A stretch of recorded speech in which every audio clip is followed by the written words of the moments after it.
Hi, everybody. Thank you very much for joining us today. Ryan always does our engineering, but he's always in Hawaii. So I just want to acknowledge him that he's engineering our show from Honolulu today. Wonders of technology and being able to do that. Thanks for joining us. Now, each month, AAF Hawaiʻi's Two Scoop series will spotlight a different industry leader who will share their life and career experiences, as well as advice and takeaways learned along the way. As always, to simplify things, the chat is being moderated. We encourage you to submit questions in the chat box for Q&A following the session. So let's get started and introduce our guest. She is a talented leader, innovative media executive with a proven record of success in sales, marketing, and events management. She currently serves as the new director designate of the City and County of Honolulu's Department of Enterprise Services. Now, let's go back a little bit. She spent the past 9 years as general manager of 7 radio stations in Hawaii, owned and operated by Salem Media Group, including Country 97.5 Honolulu, Honolulu's Decades 107.9, 95.5 FM The Fish. I had a small stint even on her radio stations, just small disclosure there. Since 1997, she has managed her own successful live events and businesses and is the owner of the All-American Rodeo, the state's largest rodeo show that's held every year out in the Waimanalo area.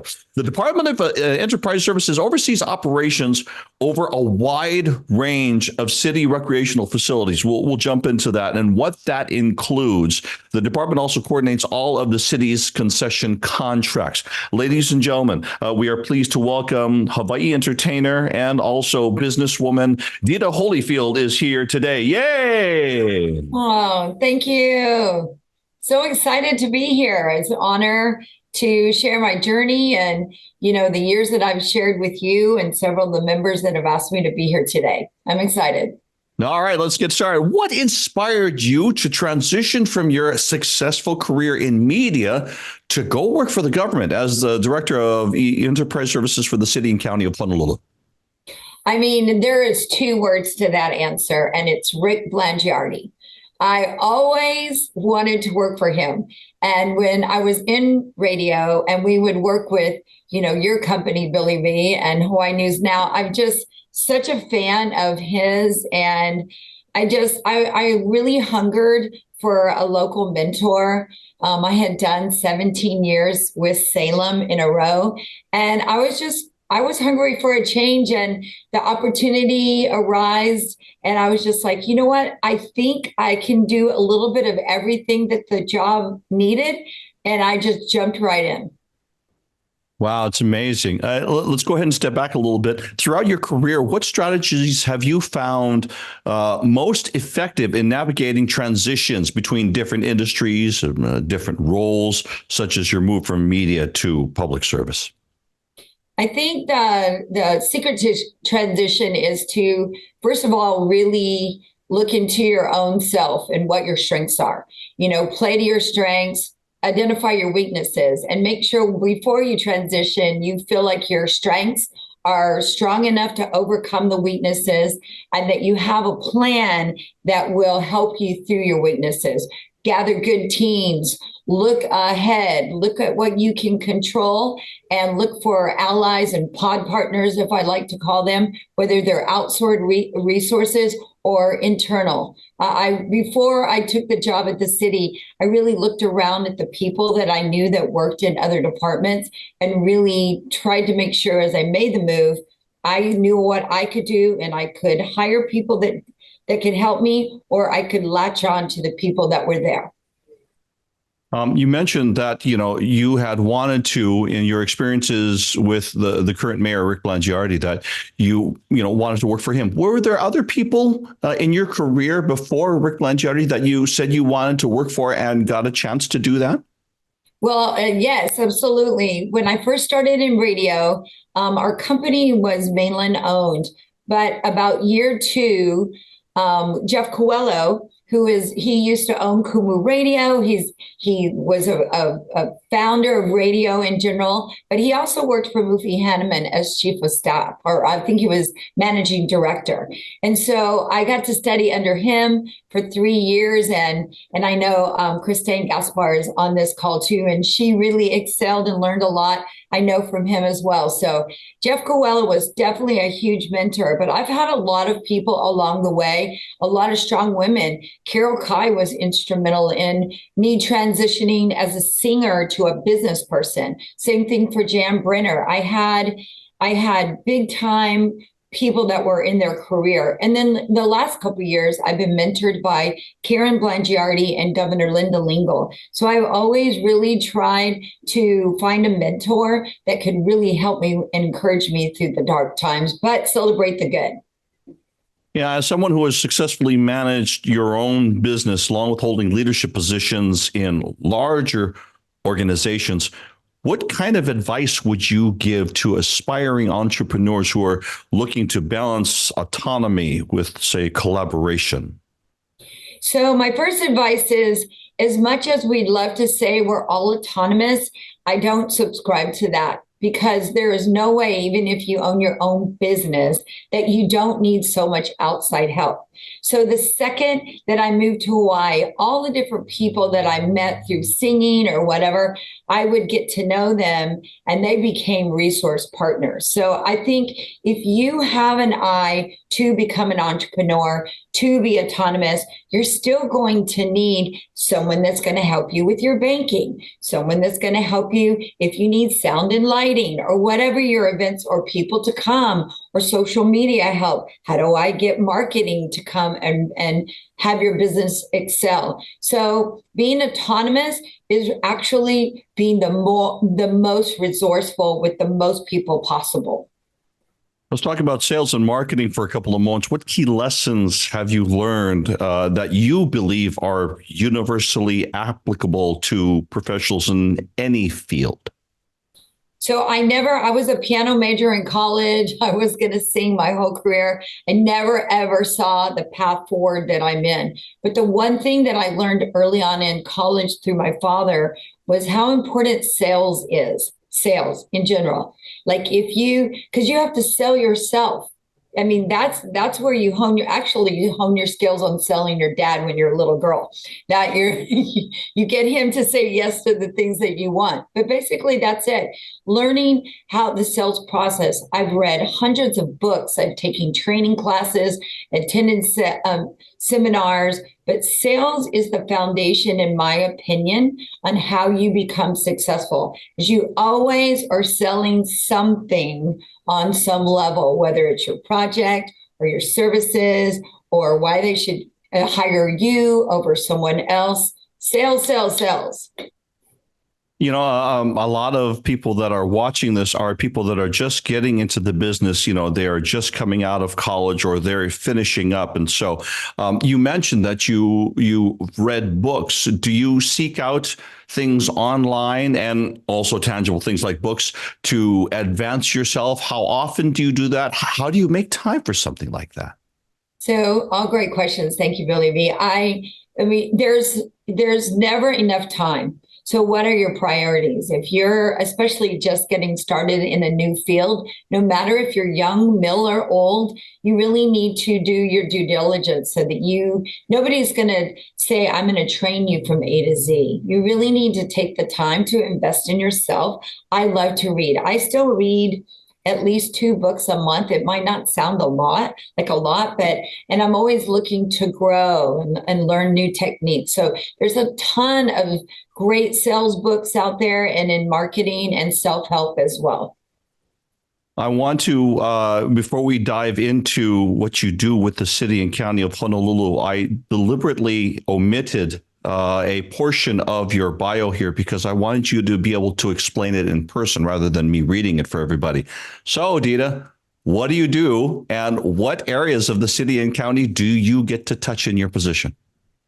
Okay, I hesitate to tell everybody because I have the greatest job that ever lived, and I'm worried that somebody else is going to try to take it. So I know one of the board members of the zoo, my girlfriend Jackson, is listening today, but I explained it to the board at the zoo is that the Department of Enterprises has 5 kids. I have 5 kids. They're all totally different. So I have the golf division. That's my sports kid.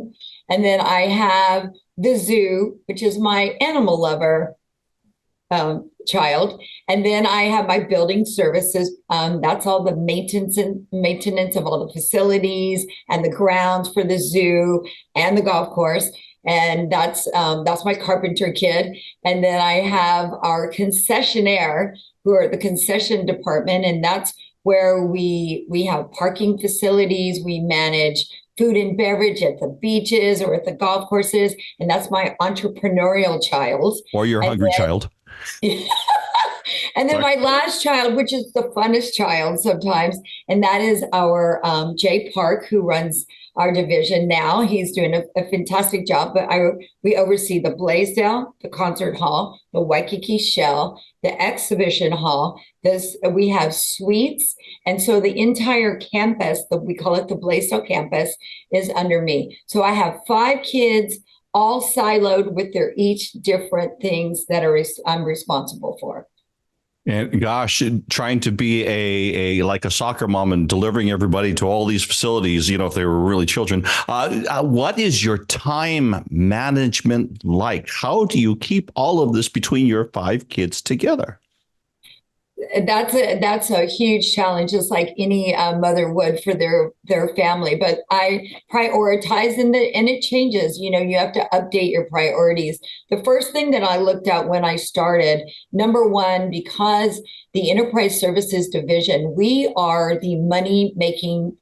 We make the money for the city and county. So there's a huge responsibility of fiscal and revenue driven responsibility on my shoulders. So I looked at the departments. Where did I feel like I could make the biggest impact financially? As I looked through the 5 kids and met with all of them, I determined that golf was where the big money was, and I could make money quickly. So that was one of my priorities. Then the second was just the whole John Maxwell principle. If you have never read his books, he believes in the 80-20 principle, where you sow into the people. You have to find out who they are. Who are the people that are going to join forces with you and believe in you? So I met with all 5 of the divisions and determined, where do I need to hire? So we hired Jay Park for Blaisdell campus. Where do I need a groundskeeper? But key positions that we needed to really keep us functioning at the high level, that was strategy number 2. And then number 3 was just to set into motion some leadership principles and how to get the teams to be built. And then the rest of the stuff's going to happen. If you create a great organization, you put the work in, your team see you, boots on the ground. I'm out at the golf courses, I'm out at the zoo. They're going to follow you because they believe in you, because you do the work. And that was my strategy. Wow. Trying to divide your time in that many directions is that's like a swirling hurricane. Let's talk about, leadership. So you've got leaders in each one of these 5 places. And so I'm guessing that innovation and adaptation are paramount in all of this and keeping all of this together. I find that I've had a lot of success over the years. I keep going back to Christine Gaspar, but we're kind of a pod partner. I believe in a number 1 and a number 2, and down all the way down your org chart. So DES, it's the Director of Enterprise Services, and then I have a deputy. And then there's the division leader in golf, and he has him and a deputy. And Jay Park, him and a deputy. And Linda Santos in the zoo, her and a deputy. So everybody has pod partners, and then they have pod partners, so that you have somebody to cry with at the end of the day, or you have somebody to be creative with, or you have support. Finding support or creating support is the key to winning. So these are really meaningful connections that you're making in and outside of the city and county of Honolulu as you go down this journey. Yes, absolutely. And then you're building your legacy so that I'm appointed by the mayor. When mayor's tenure is done, so are the directors that he appoints. So you need to have really built a solid, strong leadership foundation to continue the vision and the forward progress and the consistency of service. Real quickly, I want to remind our audience, we're talking to Dita Holifield from the city and county of Honolulu. If you've got questions or you think of things while she's talking, don't forget you can always throw those in the chat at any time. As someone, you who have achieved success in multiple industries, what advice would you give to individuals who are considering transitioning to a new field, but a little bit hesitant due to the lack of, say, experience or fear of failure? Again, I think that applies completely to my career because I had been a full-time singer event planner for a long time.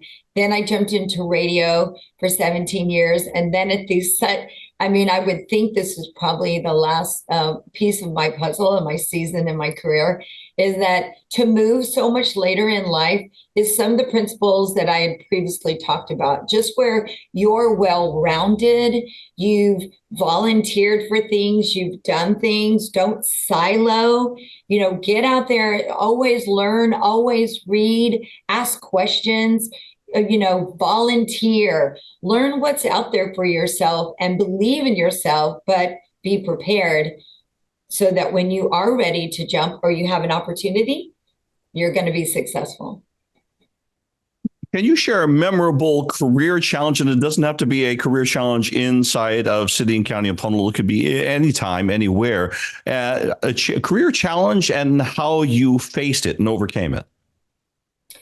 I think the biggest career challenge looking back now is going from being a full-time singer to a business person. I was just because I wasn't ready to run my own business, but I wanted to. But I looked to mentors. I had mentioned before Jan Brenner and Carol Kai, and I thought, wow, they were girl singers. They used to sing at the same places I sang, but now they run all these charities and they're financially successful. They have big names. They've turned their entertainment career into a business. So that was the most challenging. A lot of missteps. I didn't have formal training, even getting into just being an on-air radio DJ for Salem and then turning it into a sales career and then management and then a general manager. Just keep persevering. So that challenge from just being a singer who sang till 2 a.m. to, turning your world upside down and managing people, et cetera, et cetera. So that was my biggest career challenge, but I'm grateful for the people in my transition that really helped me and still talk to me. That still talk to you. That's awesome. We talked, we have a lot of college students that watch this program. What do you believe are the most qualities or skills for those people entering the industry and or professionals to develop, to thrive in today's rapidly evolving work landscape? Again, I love all these questions. They're so important for people in college coming out. Nobody ever talked to me about that. I did not have a plan B. I was a piano major. I was going to accompany the symphony, and I was going to go on the road and be a big famous country singer. That is what I had in my mind. And what I wished I would have done in college, honestly, I wished I would have majored in music business instead of and just an instrument. I wish I would have taken marketing and sales and, even bookkeeping. They called it bookkeeping back then, but this, take some financial classes, things that you can do because you are going to have 2 and 3 business lives out there. I believe it to be true. So I would just be as well-rounded, but more business centric in your focus on the classes that you take. Last time that I saw you was Janet Jackson was in town. What is it like? I know that as you were in live entertainment business, now this is a little bit different as a representative of the mayor. How has it changed to be dealing with all of these large industry individuals and even legendary like Janet Jackson who are coming through our islands? I've done a lot of business in this area, but I've never represented the venues. I've always been the promoter versus the person negotiating with the promoter. So I think one thing that Jay Park and I both bring to the table for the city is we are promoter friendly because we were those people on the other side. We understand the financial investment and how you're putting everything that you have. We understand sales and marketing, how to help them. We understand what they want from me and us on this side. It's been exciting to, be a part of Janet Jackson, and now we have Carrie Underwood, and, we don't have a final say of artists, but we get to participate in giving ideas and encouragement. And I feel like we're coaches. Like we're like, oh, don't do it at the Blaisdell. Maybe you should consider the concert hall because it's 2,100 seats that you're going to have to sell versus 8,000 seats. So it's a very, very exciting and rewarding piece of my job. Your job, what's the best part about it for you personally? It wasn't anything what I thought. My best part of my job is elevating my staff to be more creative, to think out of the box, not to be afraid, how to elevate them in their careers and their thinking and saying yes to as much as I can. It's extraordinary to get to be rewarded like this on a daily basis. And the opposite side of that, what is the hardest, difficult, or the worst part of your job? I think the most challenging part of my job is the different layers in the city system to get things accomplished. But I would like to say it's every action is in place in the city so that the best outcome is always available. So if we want to build something, we need to find the money, and then we need to go through, our design and construction department so that we have the best structure that will stand like the Blaisdells for, 60 years. Every action is really important. And I've come to respect the process. Drivers like us, we're like, come on, it got to get done today. But I really respect the process. That is the challenging part for me. I'm not the most patient person, but it is definitely, I've learned it is an incredible way to walk through what I'm trying to accomplish. Let me turn for a couple of moments towards the audience, and all of a sudden I'm starting to see questions rolling in. So thank you very much. Please do keep them coming. If you're just joining us, Dita Holifield is the new director designate of the City and County of Honolulu's Department of Enterprise Services. Before I get to the questions that are in the audience, if you could offer any advice to students wanting to enter the field of radio, planning, etc., give me one that just crosses all of them. I would listen to the radio so that when I would be shocked when people would come to try and, interview for a job. And I'm like, oh, didn't have to be my format. What's your favorite radio station? What's your favorite music? What format do you like? They're like, oh, I don't know. Like, do your homework. Do your homework. If you're coming to Salem and we have Christian, country, news talk, oldies, listen to those stations because that's what you're going to be doing. If you're going to Summit, listen to 105, listen to KCCN, listen to the stations, do your homework before you interview and understand the sales piece, what you're listening to, and the music, and what does the jock do, who puts it all together. All kinds of great jobs are available, but take the moment to learn about what you're going to be asking to get to do. As we go into the from the audience, some of these are comments, and you can comment on them if you like, Dita. First one, Okay. Jody. How did you get to be so freaking cool? Well, I hung out with Jody for a very long time. I have to say, is it Jody Shiroma? Yes, it is. Okay, good. So Jody, I have a moment because to me, she should be spotlighted here. I remember when I first moved to Hawaii and I was an up and coming singer, and there was this really incredible girl, and she had a magazine called Sassy Magazine, and she was driving in a car that said Sassy Magazine. I'm like, how do you, because I was just a singer. I'm like, how do you do that? And so I just, you try to keep positive, you try new things, you stay alive, you look for challenges. And I don't know if that makes me cool, but thank you for the question. Cheryl Ann, it's nice to see you, sweetheart. Anyone who knows you, positivity is a trait that we admire in you. You are a true inspiration. Well, I think right back at her. One of the things that I found a secret about her is that she had a longing to sing and to sing country music. And we got to kind of do some things together, and I'm trying to help coach her along. But, what a gift in any two things. Try, no matter where you are in your life, to do something you still want to do. And number two, seek out mentorship. So she's a jewel. Kaylin, thank you very much. I love how conscious of the type of leader you are. I strive to empower and encourage my team as well. Well, it's everything.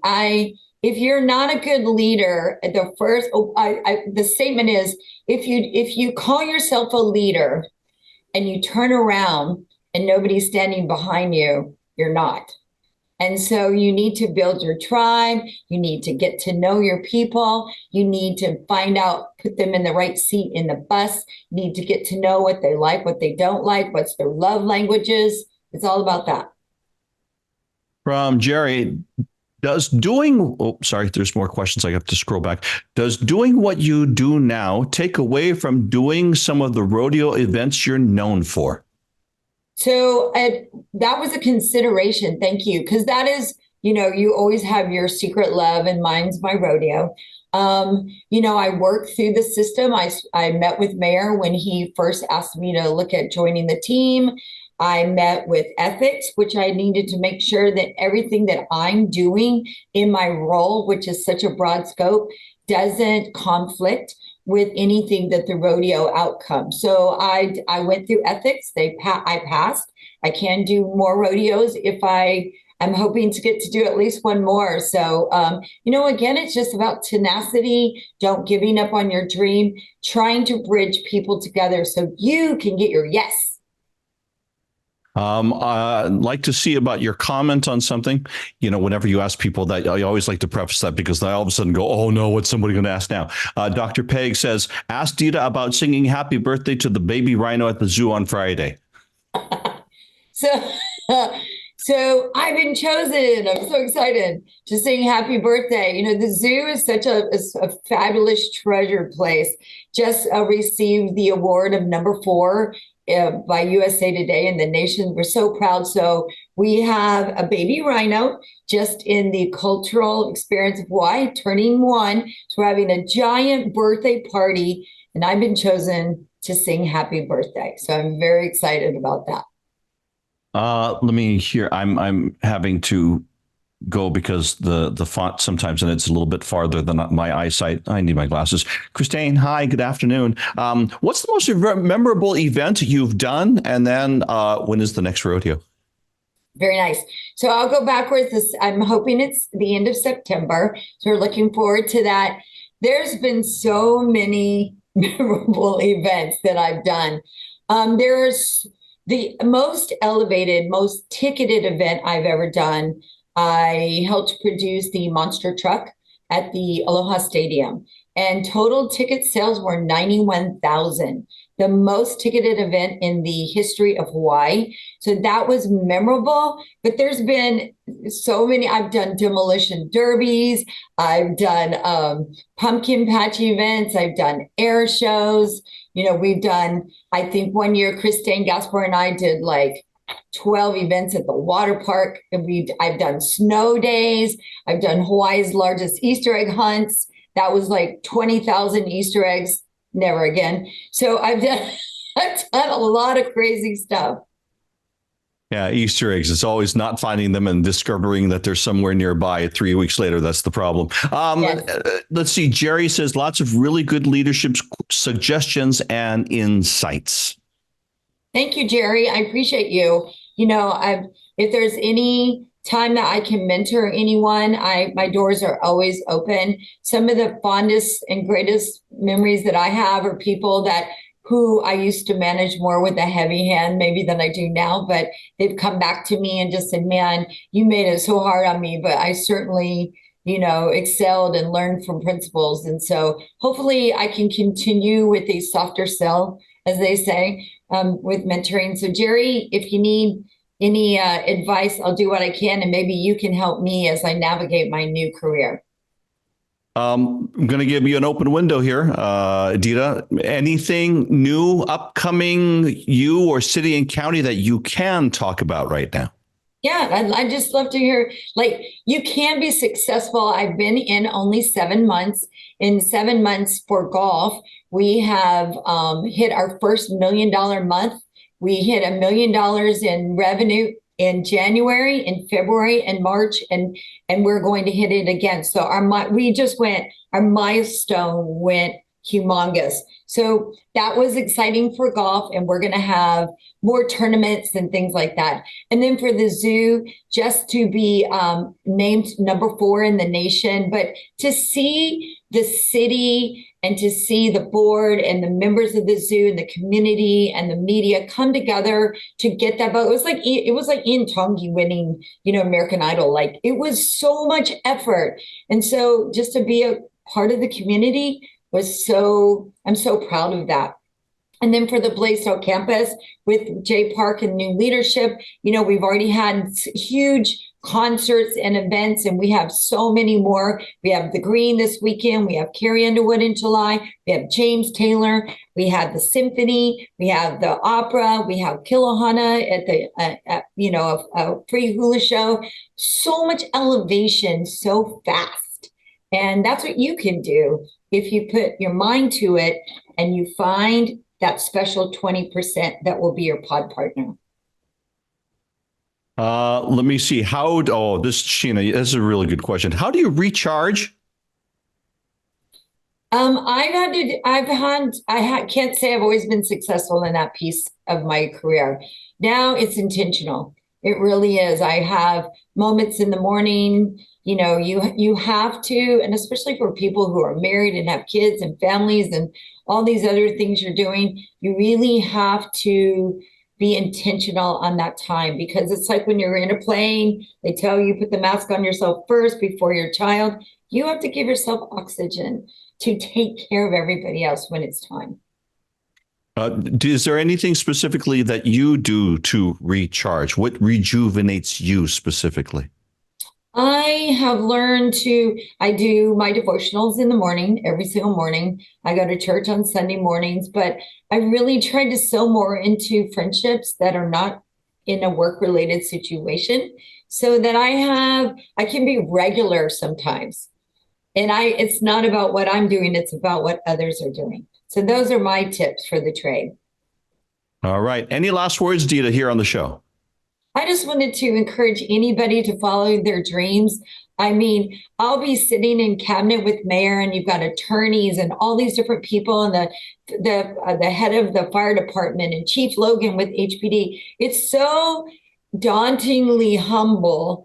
It's unbelievable. But you just keep working, and you can do it. Believe in yourself. Seek out help, and I just follow your dreams. It's everything. Right now, there is at least 3 or 4 messages that are coming in from various people, and they all have the same thing. They are all saying congratulations on all of your accomplishments. So happy for you in this new journey. You are such an inspiration. Mahalo for all that you do. And most of all, Dita, thank you for willing to share this with other people here on our show today. Having me here is such an honor. I was looking forward to it all day. And Billy, I just think so much of you and how much you give to our community. You made it perfect. Every time that we get a chance to interact or more importantly, work together, and just want to share this for the room. I got to see Dita walk into the area where the mayor was going to hold his State of the City address. And it was just like you could see just the joy on her face as she walked into the room. It was almost one of those slow motion Aerosmith, what is the movie? But anyway, it was one of those slow motion camera moments where she could have tossed the hair and she just could have walked right in because people were just wanting to talk with her. And you know, it was just neat to see the city people coming together. They don't get to see each other because they're always working, or they're only in their pod groups. But to see Dita and those reacting with her and back and forth, it was Dita. It was a joy to see you on that evening. Thank you so much, Billy V. Mahalo to all of you for joining us today. We hope you learned as much as, and I've been taking notes here as we've been going through. Just a reminder, keep an eye out for our last two scoops of the season that is coming to you in June. In the meantime, here we go on April. May is soon, and summertime is around the corner. We hope that you get a chance to go somewhere and, as Dita says, be regular with those that you love and enjoy spending time with. Until next time, mahalo mapono, aloha a hui ho, mahalo to Dita Holifield. Have a wonderful rest of the day. Ke aloha nui, aloha.